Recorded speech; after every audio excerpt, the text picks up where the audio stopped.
So guys, welcome back to Dialing In, the show where we get the right grind, the right time, and ask the right questions. Today we have none other than the famous dancer, rapper, pretty boy extraordinaire, Samy Hawk. Welcome, brother. Thank you, bro. I like the slogan. How is it again? The right grind, the right time, and the right question. Ooh. The right grind. Grind. We're gonna be doing more than coffee today, apparently. Today we're gonna be making Samy an iced Americano. You ready for that, dog? I love it. That's pretty much my favorite one. As your favorite drink? Yeah. I'm glad you asked. That's pretty much the next question. As we set all this up and start dialing in, as we do in every show, I want to ask you, how do you dial in your day? What is it that you do, your ritual, to start every day on a good note? Well, I'm trying to wake up every morning like very early, and I drink water. I drink iced coffee, and try to hit the gym in the morning. I don't know. To me, it's a very cool way to start the day because after training a little bit and sweating a little bit, I feel like good to do all my things. So you like to sweat? Yeah. Sweat, get it wet. Yeah, exactly. Do you have a first memory of coffee? The first time you ever had something like that? Well, I'm Venezuelan. In Venezuela, like all families do that in the morning. Like, you eat arepas and coffee. My mom like cappuccino style. In Venezuela, we have so many types of coffee that it's funny because when I moved to Miami, I realized like they don't have like cortadito, like there's so many different. How we say in Venezuela, like all the type of coffee, like con leche, marrón, claro, like and guayoyo. And then you realize Starbucks don't have, for example, that or whatever coffee shop. So I get used to the Americano style and also iced coffee was a new thing, for example, that I tried for the first time here. Oh yeah? You never thought of putting ice cubes in your drink? No, I never did it before, But then I moved here and I realized, and also the Cuban coffee is not a common thing in Venezuela, like that style of. I don't think there's a lot of Cubans in Venezuela, last time I checked. Like with, that amount of sugar and I don't know, it's a different style, So I get used to it. Dope. Well, like in every episode, we are using beans from La Colombe, based out of Philly. Thank you, our sponsor, La Colombe, for this. Get a little smell here while I get all the stuff going. Whoa, el aroma. Aroma, dog. Yeah. Now comes the fun part. I love it. What is this? This is awesome. Get ready, bro. You have no idea. So. Incredible. Now comes the fun part, where we heat up the water to be able to create our espresso. As always, we're using the Java Jet Boil, the thing that scares everybody. You'll see why. Whoa. Just put a little bit there, just for the sake of the espresso. This is awesome, bro. Looks like a robot. Right? Yeah, dog. Wally. Wally. You ready? Okay, I don't know if I'm oh my goodness. Whoa. Yeah, and like just like that in 2 minutes. Welcome to the future. Welcome to the future. Yo. You can take this in your next recording session or dance class. Yes. Want some coffee, dog, and just like that. Whoa. You have boiling hot water. You saw how it changed the color in this area? Cool. He's crazy. As I'm setting up this, we were talking about how you had your first coffee experience in Venezuela and whatnot. And from the conversations that we've had, you come from a very religious background. Both your parents were or still are pastors, correct? Yeah, that's. And you were brought up very traditionally in that sense, and you've made appearances in churches, rapping in the name of I think your it faith. was the beginning of my art, like dancing at church and try to play drums and like singing. I remember my first show actually was on church. Yeah. It was That's cool. awesome.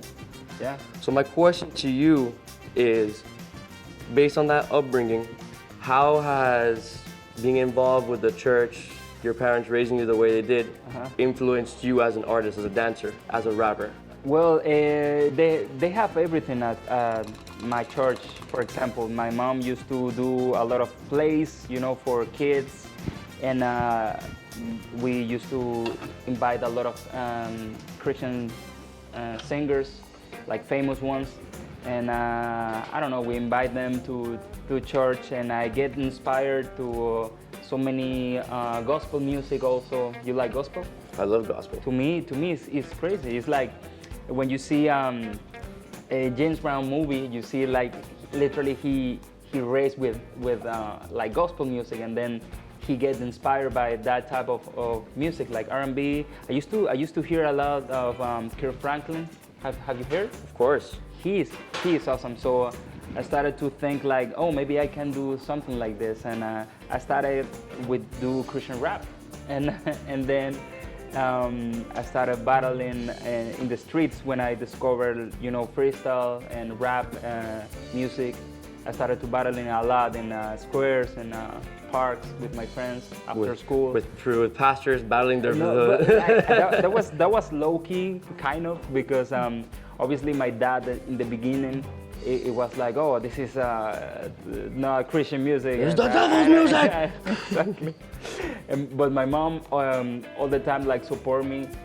So yeah, I need to prove them that I was in a good path, not doing like bad stuff, or I don't know, using drugs or whatever. I always try to be, like conscious, rap, like funny things, and like, not like vulgar. Vulgar. Yeah, and till this day, I think my roots, like what that background, like the Christian background, gave it to me is like with my art every day. I think like I need to do everything to make them feel proud of me, like never like a version of me, like they need to say. Yeah, always leaving that like putting yourself on a pedestal. It's like, look, I can still do all these cool things that might not be so conventional, but so I want that. I want that basically, like my dad saying like I'm proud of you. I like what you do. So every day I feel like I need to earn that. Wow. Oh, the eyes, baby. So we have our espresso shot. Take a whiff for that. Wow. Tell me what you smell. You say it smells like coffee. We're gonna edit that. I like it. Cool. Yes. So we're just pouring our espresso over there over the ice. I never tried this brand. La Colombe, they're amazing. They're based out of Philadelphia. Ooh. This is their Ethiopian single origin. Single origin, what that means, it's all from one farm, from the same spot. It's not contaminated, like mixing it with different beans like blends are. This is all from the same little home. And awesome. Here you'll be, like in every box, it kind of tells you what kind of notes you'll be tasting. In this case, you're gonna see a little bit of vanilla, a little bit of peach, a little zest, lemon zest. Wow, that's very exotic. I like it. I need to try. All right, so you have your espresso over ice. All you need now is your water. Here we go. Woo. This looks like a sexy commercial. Just do a little slow motion. Na na na na na na na na na na. It's good. It's good marketing, like you being a barista, because I heard a lot of like pretty ladies come to the coffee shop just to try your coffee. I don't know where you heard that. And here you go, brother. Your iced Americano. Okay, can I? You can do whatever you like with it. Okay. You can drink it, you can toss it. Bro, it's perfect, bro. It's perfect. It's in the point. Yes. So you have a very, very influential career, not just as a rapper, as a DJ, as a choreographer for many dance videos and whatnot. Yeah. So you've seen a lot of highlights. You've had a lot of great experiences, but you've also had some really awkward and, things you'd like to forget. Wow. Right? So now we're gonna remember them, and I'm gonna ask you, what has been, I guess, one of your most difficult situations on stage? On stage? Yeah, something that made you feel like, oh, I can't believe this just happened. Well, you know what? I'm always, I hate the government from my country. Just so you know. And like, I don't know who love it, right? But like, I hate them. So one time I just say yes to a gig, like, yeah, I'm gonna be there, like I'm gonna kill it in the show. And then it was a wedding, and then I realized like it was here in Miami, and then I was like came into this place, and then the security have like guns, and like I was like, where am I? And then I realized it was people from the government. Of Venezuela. Of Venezuela, yes, here in Miami. So that was terrible. Maybe that was my worst experience, but I signed a contract to the wedding, so I couldn't like quit and like just go. So maybe that was the most terrible moment, because then the press from Venezuela realized that I was there, and they said like, oh, Sammy's supporting them. But the truth is, thank God for this opportunity. The truth is, I hate that moment on stage. Yes. And I hate the government from my country. Yeah. Los Wizards. Oh, if you haven't heard of Los Wizards, you should definitely check them out. Please. Just saying. I have no idea who they are, how they are. I'm affiliated, but you might see some familiar faces. The trombone player from Los Wizards is very good. Mm-hmm. He's amazing. You know them? No, I heard he's a douchebag though. Okay. So yeah, you're a master of many trades, especially in the world of dance. Yeah. And you're a very well-known improviser. You're on the spot, on the go with your raps. You go around the public, just pointing out people's insecurities and making them feel really bad and whatnot. Right. And do you see, when you're mixing all these different little recipes that create your improvised show, all these improvisations, what are your thought processes? How does the way you see dance also like influence the way you rap, or vice versa? I think how does it all tie in together in your mind? It's also like a good analogy in life, because I never see any situation like a obstacle is the word. Obstacle is like I need to adapt, right, to every situation. Never could be an awkward situation to me to develop a freestyle, because to me it's a good opportunity to talk about, I don't know, the way that someone look, or the actions, or the environment. And I never thought like before. I want to use it like in the moment, in the momentum. So maybe that's why it's so special, because people feel really involved on our shows as a band. So I like to give them that feeling like they are part of the show. So to me, it's like, I don't know, I practice a lot. I all the time, even like driving here, I was like thinking in words and rhyme, and I hear something in the radio. Take a red light while you're at it. everything in my context, everything. I try to use everything. So maybe it's a everyday thing. I literally can say like all day I'm rapping in my mind. It's crazy, right? But I don't know. It's how my mind works. That's awesome, man. Literally. I want to talk a little bit about your last single, La Casa, that's streaming on all platforms, digitally and so forth. And that was an interesting experience for you, because not only did you write the lyrics, you rapped it, you created the music video at La Casa de los Wizards, but you actually had to put on your producer hat for not only the video, but for the actual track. Well, La Casa, it was very special to me, because again, that was a situation of like, I need to adapt to the whole pandemic, and like try to create art in that moment. So La Casa pretty much is about that, like how could be the coolest party at Los Wizards' house. So I started to create that idea, and when you feel it also like to drop like your Latin flavor to the song and drop that amazing solo.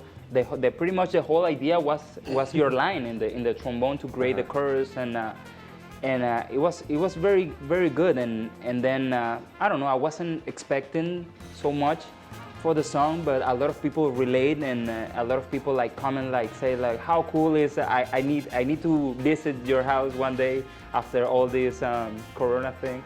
I don't know. I don't know if we can say Corona. I don't know. COVID? Yeah, we're not sponsored by Heineken, so you can say whatever you want. Okay. But yeah, a lot of people like it, and The Corona? no, like the La Casa video. So Yeah, man, it's just goes like same thing with this show. Right. Like it doesn't take much to create an amazing product.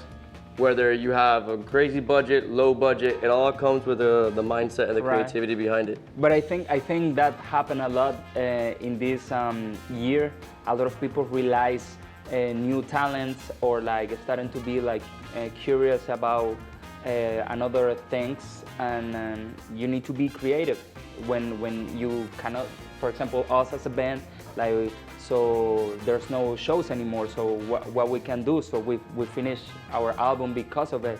So yeah, it's Stay tuned for that. That's in the next way, episode. Yeah, it's the way that you see things in life. You know, you can see the worst things or like the best things. So we chose the best. Thank God. Yeah. Thank that guy. Well, this pretty much concludes this episode of Dialing In. Samy Hawk, thank you so much for having us. Thank you. This is my first interview in English, like completely me talking. It's crazy, but like, yeah. Why not? Why not, man? You're in Miami, where you need to speak English. Right, okay. But yes, please give Samy Hawk a follow. Check out his new music. Check out all his videos. You will not be disappointed. He's one of the few friends I have verified on Instagram, so I feel very special. Because I know a famous person, he has a little blue check mark. And thank you for this amazing coffee. It's really good. I'm not just talking. It's really good. It's good, dog. It's good. All right, so I just finished showing Samy a thing or two about coffee. Now he's gonna come over and show me a thing or two about dance. Let's do it. I wanna teach you a little bit of Spanish. Cause baby, this is how we do in Miami.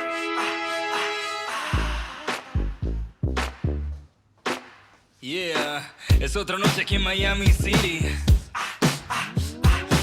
Bartender, tráeme otra corona con limón. Llegó una rubia luciendo una mini. Excuse me, can you repeat that? Seguramente no me entiende en español. Baby, where are you from? Hey, how you doing? Welcome to the jungle. I can be your tour guide. Let me get your number. They call me S to the A to the M to the Y. This has come to now. And that's a wrap, guys. See you all next time in Dialing In. It's a burrito. It's over there.